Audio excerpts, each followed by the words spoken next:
So siguro po ito, sabi nga ni Paano, we go back to the basic commandment God has given us, and that is to love one, sabi nga, they love one another as I have loved you. So, pinagsasabi po, kaso bago kang sa kuyang agom, ni Jerry, na ining pagkamuot na ini, siya da, unilateral in such a way na nakadepende sa ipapailing or itatao sa imo, sa suportang ipapahiling sa mga bagay na itatao sa imo, ang pagkamuot na ipapahiling asin itatao mo sa imong agom. Kundi, sabi nga ni po, it is the kind of love that is not based on emotions, but rather the kind of love that is based on a commitment to love each other. So, araw po kang sinumpaan ta po, kang kita kinasal, kang kita naging mag-agom, in good times or in bad times, ano man po na pag-agyan ta, is papadabaon ta po, yan na, ang kada saro. A love that endures through good times and bad times. Sabi nga, for totoo better po yan, or for worse. pero ay dagdagan ko lang diit na emphasis, not based on emotions and feelings. Pero bago gustong sabihin, sabi not based on emotion and feelings, kaya di ka na ko na emotion and feeling. Ano ka? Functional? Ano ka? Robot? Ano? Dahil So, tapang lingawan, na igwamang kirari kita ko'y kondisyon, igwamang kita kirari kita kamugtakan, may mga background man po kita kiraray.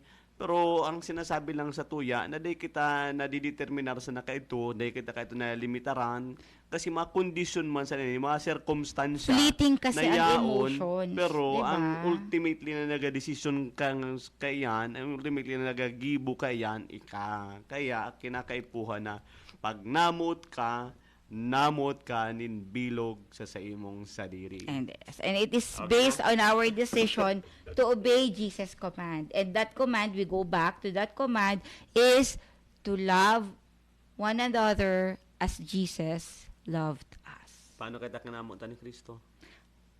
Warang sukol. Warang sukol. Gani pag tig-abot mo baga ako. Sa iyang sadiri. Yes. Sige po. We go to the Third next, point. diba? The third point. Ano yung sa first third point, ha? Ano ulit ito? To have our personal relationship with the Lord. Ayan. Second point. Ano pa sa second point, ha?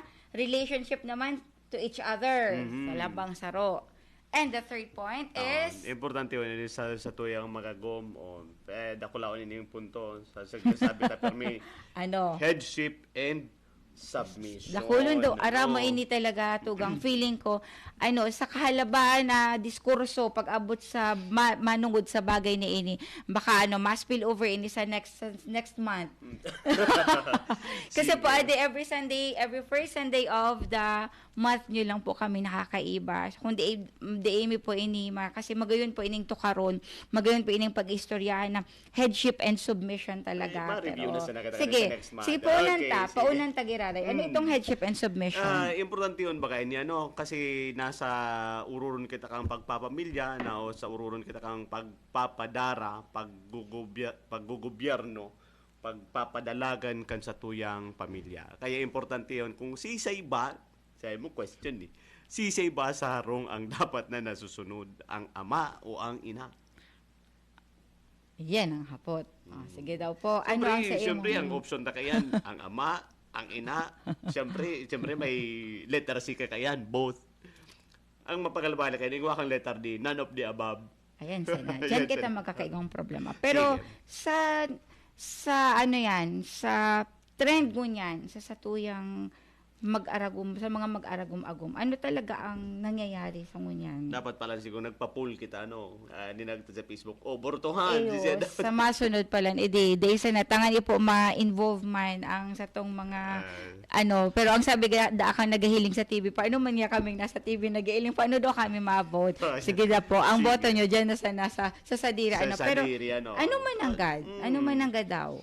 Sige, ano ang sa tuyang dapat na sinusunod sa bagay na ini, because headship and submission especially speaks of the relationship of husband and wife, sa sarong dapat sisengan niya ang nabamayo ang sa tuyang padre de pamilya. Padre de pamilya. Kaya nga sabi ko sa tuya siya ang pamayukan pamilya. Yaon sa iya ang headship. Kung yaon sa iya ang headship, yaon sa agum dapat ang Submission. tama. Sige, oh. Gets ko. Headship and submission. Punta kung Sige baka po. may mga kontra ka na sa mga bagay na yan. Ano? So, the governmental authority is sa pagkabutsarong, no, yaon yan sa ama. Kasi ika ang nagpapadalagan kan sa imong pamilya. Ika ang nagtatawkan direksyon kan sa imong pamilya. Ika ang nagsaya ka sa mga bangka, nagabarko, ika nagatimun kan sa imong pamilya. Ika nagdadara kung pasain iyan. Kasi ika ang padre di pamilya. Kaya babalikan ko giraray kasi for sure po the whole probably po no ng mga naghihinanyog na who might not agree with that thought na ay nata kung ang agom kung ngaya araw kay ni siya pangaya ang tutubodon mi. Yeah. 'Di ba? Kasi we know families, we know that the reality bites talaga na may mga lalaki na paano ngaya kami masunod sa iyan na kung siya nga ni ngaya ang pag-ataman pa sa nasasadiri niya dahil niya na nagigibo. Dapat Kaya importante hon tugang na balikan ta sa primerong tigsabit ta kaso bago relationship with the Lord.